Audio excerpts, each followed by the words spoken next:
Let us stand strong to ensure equal education for all. Educate and inform the whole mass of the people.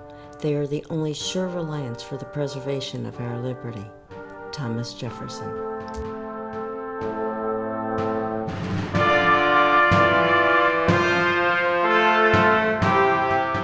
Education is at a crossroads. 1635 through 2011.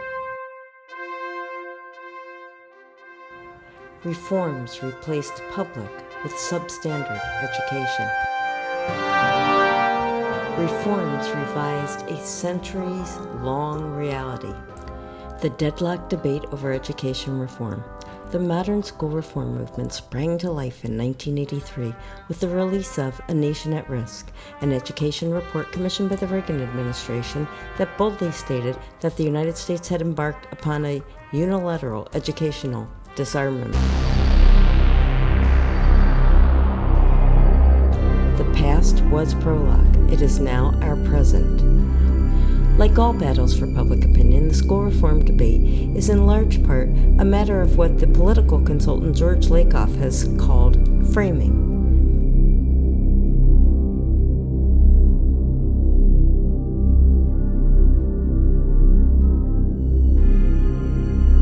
The state and the nation are pursuing policies that have not closed the achievement gap and have aggravated the situation for many students. Indeed, No Child Left Behind's Get Tough approach to accountability has led to more students being left even further behind, thus feeding the dropout crisis and the school-to-prison pipeline. Thousands of schools across the nation are responding to the reading and math testing requirements laid out in No Child Left Behind, President Bush's signature education law, by reducing class time spent on other subjects and, for some low proficiency students, eliminating it.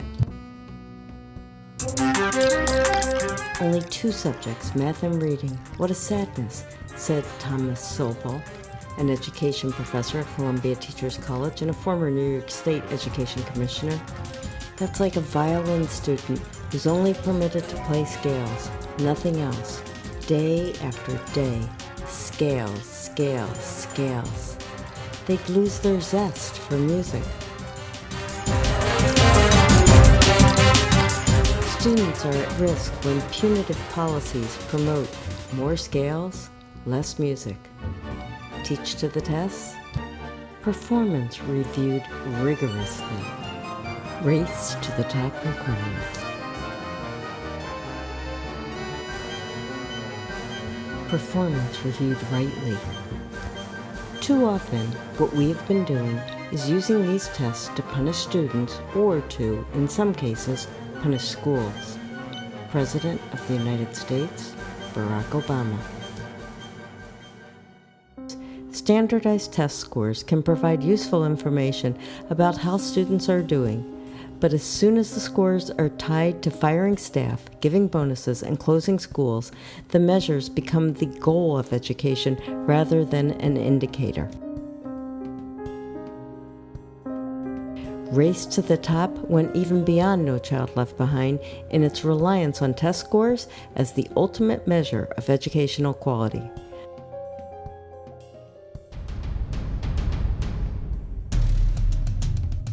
Race to the top myths. Teachers are to blame for the education crisis.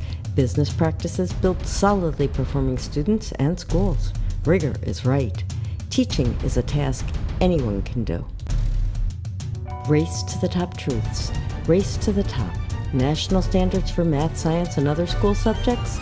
The high-powered push to put them in place makes it clear that the politicians, business leaders, and wealthy philanthropists who've run America's education show for the last 2 decades are as clueless about educating as they always have been. Race leaves children further behind.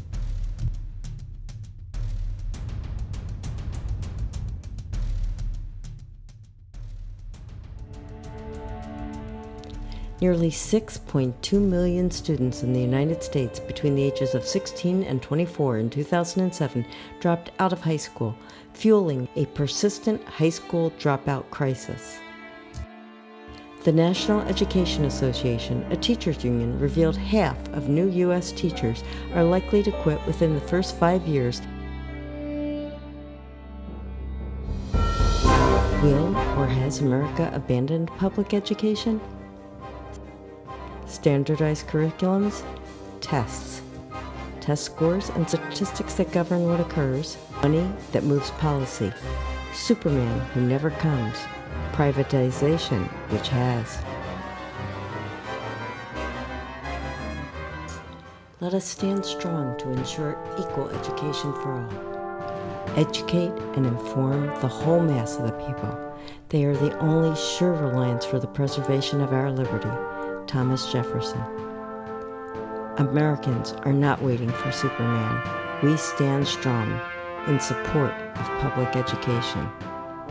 We thank you, America.